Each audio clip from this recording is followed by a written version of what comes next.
Entrada la tarde, Utterson se presentó en casa del Dr. Jekyll, donde Poole, por pasillos contiguos a la cocina y luego a través de un patio que un tiempo había sido jardín, lo acompañó hasta la baja construcción llamada el laboratorio, o también indistintamente la sala anatómica. El médico había comprado la casa efectivamente a los herederos de un famoso cirujano, e interesado por la química más que por la anatomía, había cambiado el destino al rudo edificio del fondo del jardín. El notario, que era la primera vez que venía recibido en esta parte de la casa, observó con curiosidad la tétrica estructura sin ventanas y miró alrededor con una desagradable sensación de extrañeza atravesando el teatro anatómico.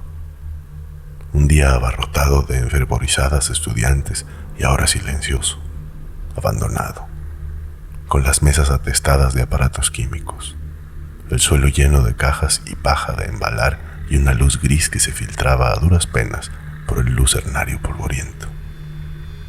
En una esquina de la sala, una pequeña rampa llevaba a una puerta forrada con un paño rojo. Y por esta puerta entró finalmente Utterson en el cuarto de trabajo del médico. Este cuarto, un alargado local lleno de armarios y cristaleras, con un escritorio y un espejo grande inclinable en ángulo, recibía luz de 3 polvorientas ventanas, protegidas con verjas, que daban a un patio común.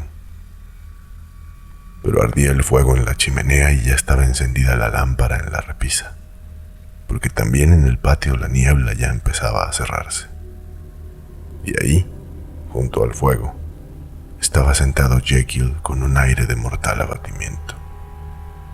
No se levantó para salir al encuentro de su visitante, sino que le tendió una mano helada, dándole la bienvenida con una voz alterada. «¿Y ahora?», dijo Utterson apenas se fue Poole. «¿Has oído la noticia?». Jekyll se estremeció visiblemente. «Estaba en el comedor», murmuró, «cuando he oído gritar a los vendedores de periódico en la plaza».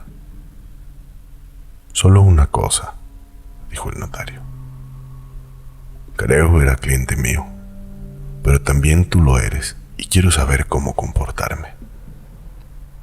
No serás tan loco que quieras ocultar a este individuo».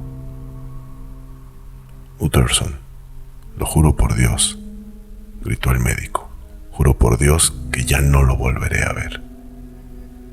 Te prometo por mi honor que ya no tendré nada que ver con él en este mundo. Ha terminado todo. Y por otra parte, él no tiene necesidad de mi ayuda.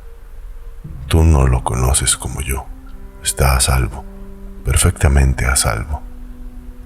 Puedes creerme si te digo que nadie jamás oirá hablar de él».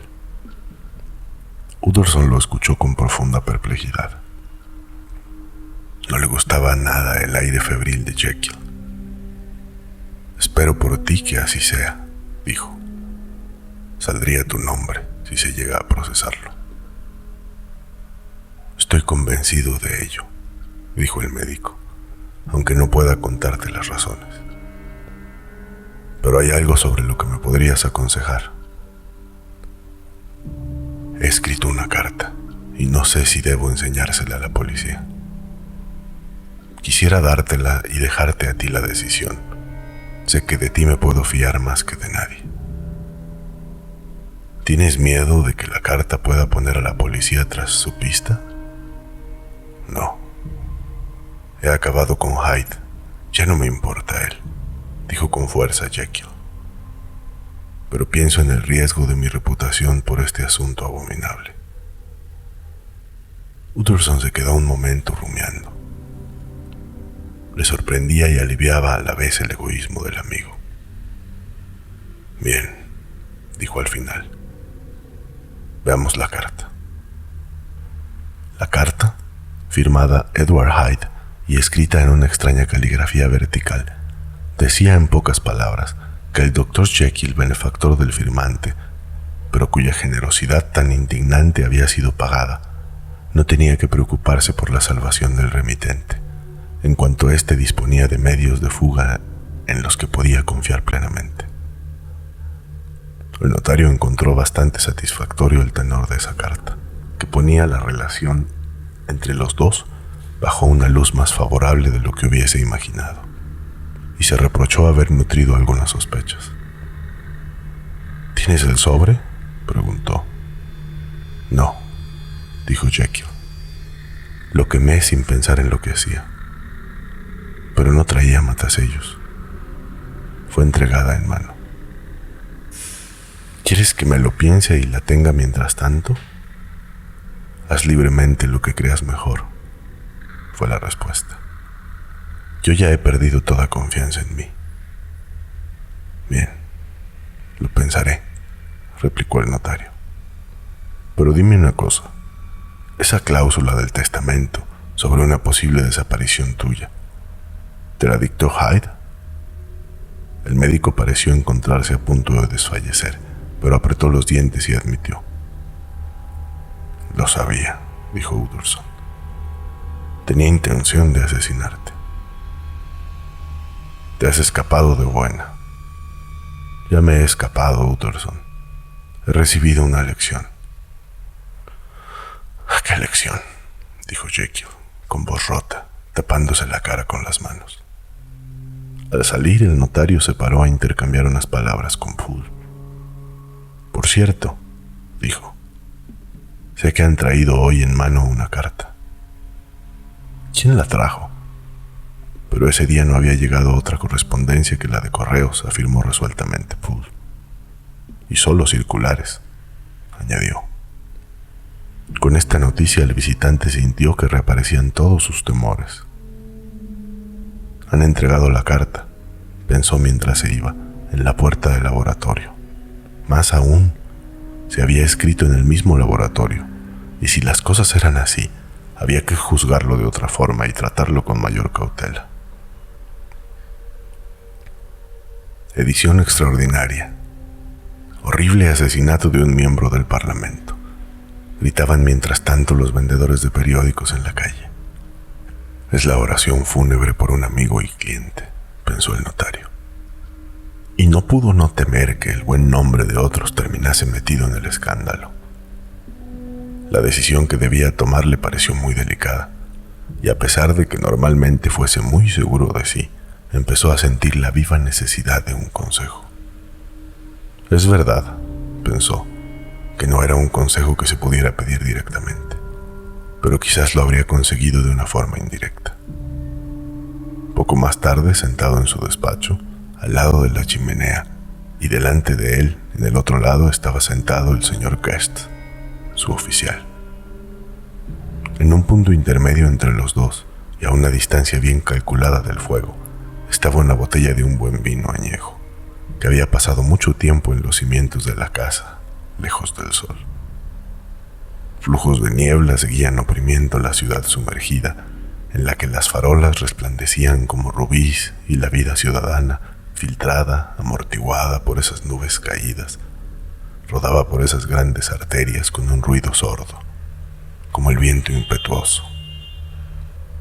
Pero la habitación se alegraba con el fuego de la chimenea, y en la botella se habían disuelto hacía mucho tiempo los ácidos.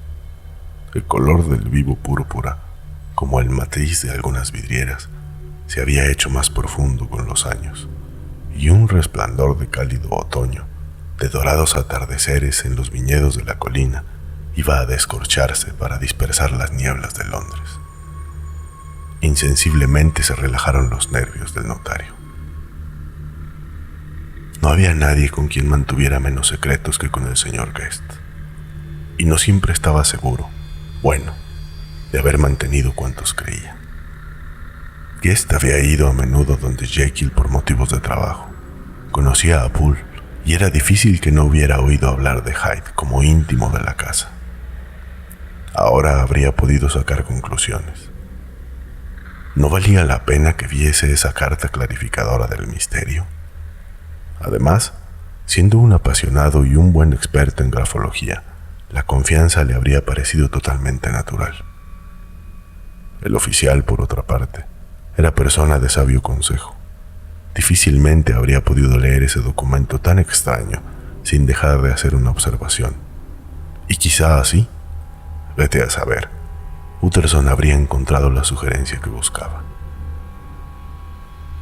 Un triste lío, dijo. Lo de Sir Danvers. Triste, señor. Y ha levantado una gran indignación, dijo el señor Guest. Ese hombre, naturalmente, era un loco. Querría precisamente vuestra opinión. Tengo aquí un documento, una carta de su puño y letra, dijo Utterson. Se entiende que este escrito queda entre otros, porque todavía no sé qué voy a hacer con él. Un lío feo es lo menos que puede decir. Pero hay aquí un documento que parece hecho aposta para vos, el autógrafo de un asesino.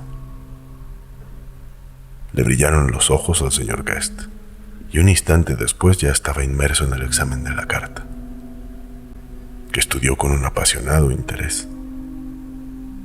No, señor, dijo al final, no está loco, pero tiene una caligrafía muy extraña. Es extraña desde todos los puntos de vista, dijo Utterson. Justo en ese momento entró un criado con una nota. ¿Es del Dr. Jekyll, señor? Me ha parecido reconocer la caligrafía en el sobre. Se interesó el oficial mientras el notario desdoblaba el papel. ¿Algo privado, señor Utterson? Solo una invitación a comer. ¿Por qué? ¿Queréis verla? Solo un momento. Gracias, dijo el señor Guest. Cogió el papel, lo puso junto al otro y procedió a una minuciosa comparación. Gracias, repitió al final devolviendo ambos. Un autógrafo muy interesante. Durante la pausa que siguió, Utterson pareció luchar contra sí mismo. ¿Por qué los habéis comparado, Guest?, preguntó luego de repente. Bien, señor, dijo el otro. Hay un parecido muy singular. Las dos caligrafías tienen una inclinación distinta, pero lo demás son casi idénticas. Muy curioso, dijo Utterson. Es un hecho, como decís. Muy curioso, dijo el señor Guest. Por lo que yo no hablaría de esta carta. No, dijo el señor Guest. Ni yo tampoco, señor. Aquella noche apenas se quedó solo. Utterson metió la carta en la caja fuerte y decidió dejarla así. Misericordia, pensó. Henry Jekyll, falsario, a favor de un asesino. Y la sangre se le heló en las venas.